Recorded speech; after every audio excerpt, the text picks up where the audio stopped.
احترام انسانیت سے کیا مراد؟ ہم کسی کو بھی چاہے وہ کافر ہی کیوں نہ ہو حقارت کی نظر سے نہیں دیکھ سکتے۔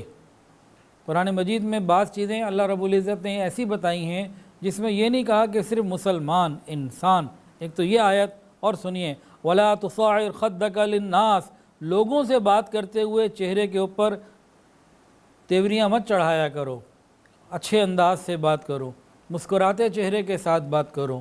یہ حکم ربیت تمام انسانوں کے ساتھ، اس میں للناس فرمایا، للمسلمین بھی نہیں فرمایا، للمؤمنین بھی نہیں فرمایا، للناس سب کے ساتھ۔ اور کیا فرمایا؟ قولوا للناس حسنا، اور ایک جگہ یہ فرمایا کہ تمام انسانوں سے خوبصورتی کے ساتھ بات کیا کرو، جو بات کرنی ہے اچھے طریقے سے بات کرو۔ یہ بھی فرمایا قولوا للناس، للمؤمنین للمسلمین نہیں فرمایا، سب کے سب فرمایا کہ انسان کے الفاظ کا، لہجے کا دوسرے کے اوپر اثر ہوتا ہے۔ جب یہ کسی دوسرے سے بات کرے گا، وہ مسلمان ہو یا کافر، اس کے نرم گفتگو کا، اس کے چہرے کے اوپر خوبصورت مسکراہٹ کا، اس کے نرم لہجے کا دوسرے کے اوپر فرق آئے گا، اثر آئے گا، اور دوسرا بندہ اس کے قریب ہوگا۔ مسلمان ہے تو بھی قریب ہوگا، کافر ہے تو اور قریب ہونے کے امکانات ہیں کہ وہ کلمہ پڑھ کر مسلمان ہو سکتا ہے۔ نبی علیہ السلام نے اپنی زندگی میں عملاً اس کو کر کے دکھایا۔ بخاری شریف کی روایت ہے، ایک دفعہ ایک یہودی کا جنازہ آ رہا تھا، نبی علیہ السلام دیکھ کر کھڑے ہو گئے۔ صحابی نے کہا یا رسول اللہ یہودی ہے۔ نبی علیہ السلام نے فرمایا لیست نفسن، کیا انسان نہیں تھا؟ تو میں انسانیت کے احترام کی وجہ سے کھڑا ہو رہا ہوں۔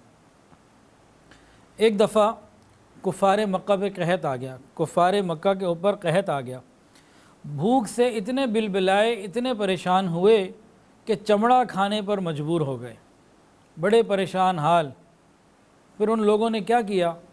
کافروں نے، دشمن خدا جو تھے، انہوں نے حضرت ابو سفیان رضی اللہ تعالیٰ عنہ جو سب مسلمان نہیں ہوئے تھے ان کو اپنا سفیر بنا کے مدینہ بھیجا، اور مدینہ جب آئے حضرت ابو سفیان رضی اللہ تعالیٰ عنہ نے نبی علیہ السلام سے آگے درخواست کی، کہا کہ جو ہمارے زندہ تھے وہ آپ نے بدر میں مار دیے، اب جو زندہ ہیں وہ بھوک سے مر رہے ہیں، ہم آپ کے رشتہ دار ہیں، ہم آپ کے خاندان اور قبیلے والے ہیں، آپ کہتے ہیں آپ اللہ کے رسول ہیں تو ہمارے لیے دعا کریں ہمارا قحط ختم ہو جائے۔ تو رسول اللہ صلی اللہ علیہ وسلم نے جانی دشمنوں کے لیے، کافروں کے لیے دعا کی کہ ان کا قحط ختم ہو جائے، اور اللہ نے ان کا قحط ختم فرما دیا۔ یہ بھی بخاری شریف کی روایت ہے۔ اس سے ملتا جلتا ایک اور واقعہ ہے، ایک اور صحابی تھے ثمامہ بن اسال رضی اللہ تعالیٰ عنہ، یہ قید ہو کر آئے، چند دن مسلمانوں میں قید رہے، مسلمانوں کے معاملات عبادات کو دیکھ کر ان کے دل میں ایمان نے جڑ پکڑ لیا، اور بہرحال یہ مسلمان ہو گئے۔ یہ یمامہ کے سردار تھے، یہ واپس اپنے ملک چلے گئے، اپنے علاقے میں چلے گئے۔ اہل مکہ یمامہ سے اپنی گندم، غلہ، اجناس وغیرہ خریدا کرتے تھے۔ جب یہ مسلمان ہو کے واپس گئے تو انہوں نے اعلان کر دیا کہ اب مکے والوں کو ایک دانہ بھی گندم نہیں ملے گا۔ مکے کے تاجر آئے جیسے آتے تھے، انہوں نے آفر کی، قیمت کی، انہوں نے نہیں مانگی، نہ مال دیا، انہوں نے کہا ڈبل قیمت دے لو، انہوں نے کہا مجھے تمہیں دینا ہی نہیں ہے، چلے جاؤ یہاں سے، تم میرے محبوب کو برا بھلا کہتے ہو، ان سے دشمنی کرتے ہو، چلے جاؤ، نکل جاؤ یہاں سے، تمہیں کچھ نہیں دے رہا۔ یہ سارے واپس آ گئے مکے والے، اب سر جوڑ کے بیٹھے ہیں کیا کریں۔ ثمامہ بن اسال جن سے ہمیشہ یہ گندم خریدتے تھے، جن کے علاقے سے، اس نے تو بالکل جھنڈی دکھا دی، اب کیا کریں۔ پھر کفار مکہ جو سر جوڑ کے بیٹھے، انہوں نے کہا کہ بھئی جس نبی کا کلمہ اس نے پڑھ لیا ہے اس نبی کے پاس چلو، پھر ہی کوئی مسئلہ حل ہوگا۔ تو نبی علیہ السلام کے پاس یہ سب لوگ آئے، اور نبی علیہ السلام نے حضرت ثمامہ بن اسال رضی اللہ عنہ کو خط لکھا، اور اس میں حکم دیا کہ اہل مکہ کی گندم بند مت کرو۔ ثمامہ ابن اسال رضی اللہ تعالیٰ عنہ نے دوبارہ جاری فرما دی۔ یہ بھی مستند روایت ہے۔ ایک غزوہ ہوا جس میں قبیلہ طے کے کچھ لوگ گرفتار ہو کے نبی علیہ السلام کے سامنے پیش کیے گئے۔ اس میں کافر عورت تھی جس کا چھوٹا بچہ کہیں گم گیا تھا، وہ دیوانہ وار اپنے بچے کو ادھر ادھر تلاش کر رہی تھی، بھاگ رہی تھی، کبھی ادھر جاتی کبھی ادھر جاتی۔ اس بچے کی دیوانگی میں اتنا، بچے کے تلاش میں اتنی دیوانی ہوئی ہوئی تھی، سر سے دوپٹہ اتر گیا اور اس کو پتہ نہیں چلا، سر پہ چادر نہیں تھی، وہ ننگے سر پھرتی رہی۔ جناب رسول اللہ صلی اللہ علیہ وسلم نے اپنی چادر ایک صحابی کو دی، حکم دیا، فرمایا کہ جاؤ اس کے اس کافر عورت کا جس کا دوپٹہ سر پہ نہیں ہے اس کے جا کے سر پہ چادر ڈال دو۔ صحابی نے عرض کیا یا رسول اللہ کافرہ عورت ہے۔ نبی علیہ السلام نے فرمایا بیٹی تو ہے نا، چاہے کافر کی کیوں نہ ہو، ہے تو بیٹی چاہے کافر ہی کی کیوں نہ ہو، اگرچہ کافر کی بیٹی ہے مگر ہے تو بیٹی۔ آج تم اس کے سر کو ڈھانپو گے، کل قیامت کے دن اللہ تعالیٰ تیرے عیبوں پر رحمت کی چادر ڈال دیں گے۔ آج تو مسلمان بیٹیوں کے سر ڈھکے ہوئے نظر نہیں آتے۔ تو شریعت جو ہے یہ عصبیت کو ختم کرنے والی چیز ہے، مٹا دینے والی چیز ہے۔ ایک صحابی تھے حضرت ابو ذر غفاری رضی اللہ تعالی عنہ۔ ایک مرتبہ انہوں نے ایک حبشی کا بیٹا، ایک حبشی تھا، کوئی کالے رنگ کا بندہ تھا، اس کو غصے سے کہہ دیا یا ابن السودا، اے کالی کے بیٹے، اے حبشی، اس طرح کی بات طعنہ دے دیا۔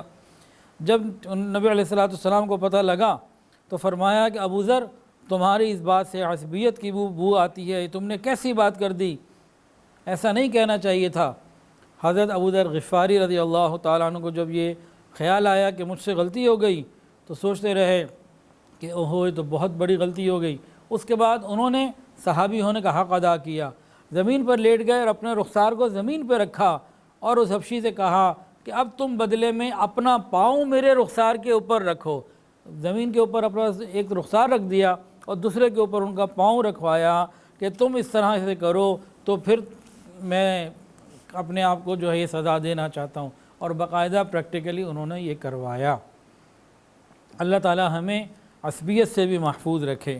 واصلہ بن اسقع رضی اللہ تعالیٰ نے پوچھا یا رسول اللہ عصبیت کیا ہے؟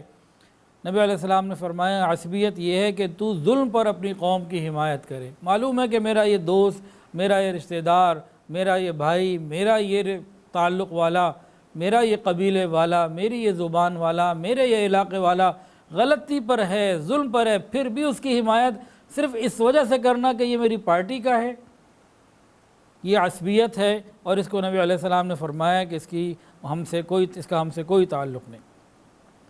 حضرت عبداللہ ابن مسعود رضی اللہ تعالیٰ عنہ فرماتے ہیں کہ نبی علیہ السلام نے ارشاد فرمایا جو اپنی قوم کی ناحق مدد کرتا ہے وہ اس اونٹ کی طرح ہے جو کسی کنویں میں گر گیا ہو اور اس کو دم سے پکڑ کر نکالا جا رہا ہو۔